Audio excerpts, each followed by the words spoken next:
বাড়িতে যখন হঠাৎ করে মেহমান চলে আসেন আর মাছ মাংস কোনো কিছুই ফ্রিজে না থাকে, তখন কিন্তু স্পেশালি আমি ডিমের কুরমাটা রান্না করে ফেলি বাড়িতে মেহমানদের জন্য। ডিমের কুরমার রেসিপি, আর এই রেসিপিটা আমি খুবই মজা করে আজ রান্না করব মেহমানদের জন্য, অতিথি আপ্যায়নের জন্য। এই রেসিপিটা অনেক বেশি মজার। তবে চলুন শুরু করা যাক আজকের রেসিপি। এখানে আমি নিয়ে নিলাম কিছু ডিম, আর এই ডিমটা অফ ক্যামেরাতে আমি খুব সুন্দর করে সেদ্ধ করে নিব। ভালোভাবে আধা ঘন্টার মতো সেদ্ধ করে নেবেন। তারপর আমার সেদ্ধ করা হয়ে গেল আধা ঘন্টা পরে আমি দেখেন এখানে ছেলে নিচ্ছি। এখানে আমার আম্মুর সাথে আমার ছোট বোন এবং আমি সবাই মিলে কাজ করছি। আর যখন হঠাৎ করে মেহমান আসেন, তখন কিন্তু এই রেসিপিটা আপনাদের জন্য অনেকটাই উপকারী হবে আশা করছি। তারপর দেখেন ডিমের মধ্যে দিয়ে দিলাম লবণ এবং হলুদ। তেলটা যখন গরম হয়ে গেল, দিয়ে দিলাম তার মধ্যে সবগুলা ডিম। আস্তে আস্তে সবগুলা ডিম আমি এখন দিয়ে দিব। আর এই ডিমটা এখন ভাজবো। ভাজি করে তারপর কিন্তু রান্না করতে হবে এই স্পেশাল ডিমের কুরমাটা। ডিমের কুরমা তো অনেকেই অনেকভাবে রান্না করেন, তবে না হয় আজকে আমার এই রেসিপিটা ফলো করে আপনারা সবাই রান্না করে নেবেন বাসায় যখন অতিথি আসেন।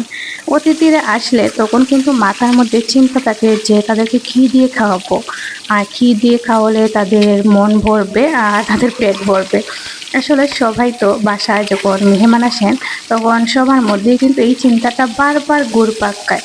তবে আপনারা নিশ্চিন্তে, যাদের বাসায় মাছ মাংস নেই আর হঠাৎ করে যদি কেউ চলে আসেন, তাহলে কিন্তু এই কুরমাটা রান্না করে খাইয়ে দিতে পারেন। তার অনেক বেশি প্রশংসা করবেন, যেমন আমি খুব বেশি প্রশংসা পেয়েছি তাদের কাছ থেকে। ওনারা তো আমার অনেক বেশি প্রশংসা করলেন যে আমার এই কুরমা নাকি অনেক মজা হয়েছিল। তাই ভাবলাম আপনাদের সাথে শেয়ার করি। যারা আমার চ্যানেলে নতুন, তারা কিন্তু আমার ভিডিওটি দেখে রান্না করে নিতে পারবেন। দেখেন ডিমটা যখন লাল লাল করে ফ্রাই করা হয়ে গেল, তখন কিন্তু আমি তুলে নিলাম। আর ডিমের কুরমা রান্নার জন্য স্পেশালি কিন্তু আপনারা লাল করে দেখেন, খুব সুন্দর করে কিন্তু আমি লাল লাল করে ভেজে নিলাম। যত বেশি লাল লাল করে ভাজা হবে, তত কিন্তু ডিমের কুরমার কালারটাও সুন্দর হবে।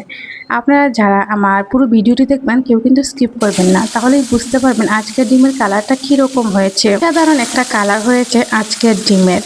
তারপর দিয়ে দিলাম এখানে পেঁয়াজ বেরেস্তা কিন্তু বেশি করে দিতে হবে। পেঁয়াজ বেরেস্তাকে ভালোভাবে এখন আমি নাড়াচাড়া করে দিব, যাতে এপিটোপিট না লাগে, নিচে লেগে গেলে খেতে ভালো লাগবে না।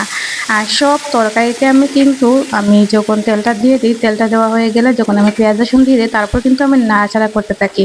কারণ আমি একটা জিনিস খেয়াল করে দেখেছি, যখন নিজের অযত্নে রান্না করলে কিন্তু দেখবেন নিচে লেগে যাবে, আর নিজের একটু অবহেলা অযত্নে কিন্তু রান্নাটা একবারে নিমিষেই শেষ হয়ে যায়, পুরো মাটি হয়ে যায়।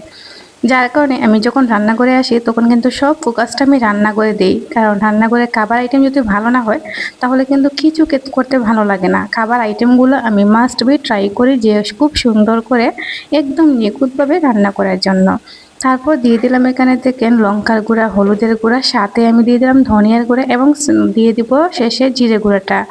সবাই কিন্তু দেখবেন যে জিরে গুঁড়াটা দিতে হবে, জিরে গুঁড়া না দিলে খেতে ভালো লাগবে না। আমি দেখেন জিরে অল্প অল্প করে দিলাম, যেহেতু আমি অল্প করে রান্না করছি, যার কারণে আমি দিয়ে দিলাম অল্প অল্প করে। আর সব কিছু কিন্তু পরিমাণ অনুযায়ী দিতে হবে। পরিমাণটা যে দেখা যাবে একটু বেশি হলে খেতে ভালো লাগবে না, আর কম হলে দেখতে ভালো লাগবে না, বিশ্রী লাগবে। যার কারণে আমি সবসময় ট্রাই করি যে নিয়ম অনুযায়ী দেওয়ার। নিয়ম অনুযায়ী দিলে আপনারা কিন্তু দেখবেন যে খুব বেশি সুন্দর হয় কালার, আর খেতে অনেকটা অমৃত হয়, আর দেখতেও ভালো লাগবে মাশাআল্লাহ। আজকে ডিমের কালারটা আলহামদুলিল্লাহ অনেক বেশি ভালো হয়েছিল। তারা তো খুব বেশি প্রশংসা করলেন আমার আজকের রেসিপিটা খেয়ে। আর একটা যেহেতু রেসিপি রান্না করলাম আমার মেহমানদের জন্য, তো মেহমানটা কিন্তু এই রেসিপিটা দিয়ে পেট ভরে অনায়াসে অনেকগুলো ভাত খেলেন।